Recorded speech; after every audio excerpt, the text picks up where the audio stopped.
এখন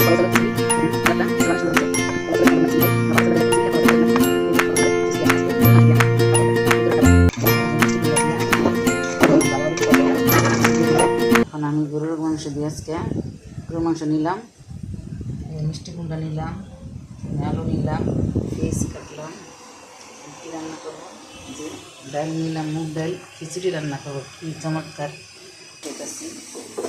যে গরুর মাংসটা এখন আমি দিয়ে দিব, মশলাটা কষানো হয়ে গেছে, দিয়ে দিলাম, ভালোভাবে কষে তারপর মিষ্টি কুমড়া দিয়ে গরুর মাংসতে রান্না করবো। আর ভুনা খিচুড়ি হয়ে গেছে, কষানো হয়ে গেছে। এখন আমি এই যে মিষ্টি কুমড়াটা ঢেলে দিলাম, মিষ্টি কুমড়া দিয়ে গরুর মাংস দিয়ে রান্না করতেছি। গরুর মাংস দিয়ে মিষ্টি কুমড়া খুবই মজা, আপনারা সবাই খেয়ে দেখেন। খুব লাল দিয়ে রাখলাম পোলাও চাল, এই খিচুড়ি রান্না করবো বলে তেল দিয়ে দিলাম। এখন এটার ভিতরে খিচুড়ি বসাবো, ভুনা খিচুড়ি। আমি এই যে পেঁয়াজটা দিয়ে দিলাম, এই যে পেঁয়াজ দিয়ে দিচ্ছি, এখন লাগাতারা দিলাম, পেঁয়াজটা ভালোভাবে ভাজিয়া তারপরে মশলা দিয়ে দিব, দিয়ে কষাইব। এখন তরকারি রাইজে কষাইতেছি, এই যে মিষ্টি কুমড়া দিয়া ভালোভাবে একটু কষাইয়া দিয়ে দিব। এই যে আদা রসুন দিয়ে দিলাম,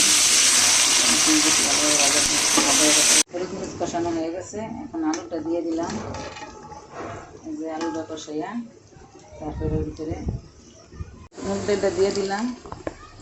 এই যে মুগ ডালটা দিয়ে একটু ভালোভাবে কষাই দিই, কষাই তারপর চালটা দিয়ে দিব। এরকম কষাইতে আছে সুন্দরভাবে, ভালোভাবে কষাইয়া তারপর চাল দিয়ে দিব।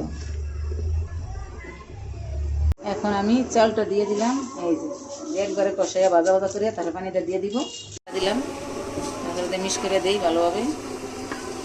এই যে একটু ভালোভাবে পানিটা দিয়ে এখন গাইস পানিটা দিয়ে দিলাম, এই যে সেটা কষানো হয়ে গেছে। এখন পানি দিয়ে দিলাম, আরও সারা দিন আমি ফেলাইব। এখন এই যে দেখুন কত সুন্দর সবুজ সবুজ লেবু, এগুলো আমরা ভুনা খিচুড়ি দিয়ে খাবো। এখন আমার হয়ে গেছে, এখন তাদের নাম ফেলাইব। এখন কি রান্না করেছি, এই যে পোলাও চালের খিচুড়ি, গরুর মাংস দিয়া খাবো আমরা দুপুরের খাবার।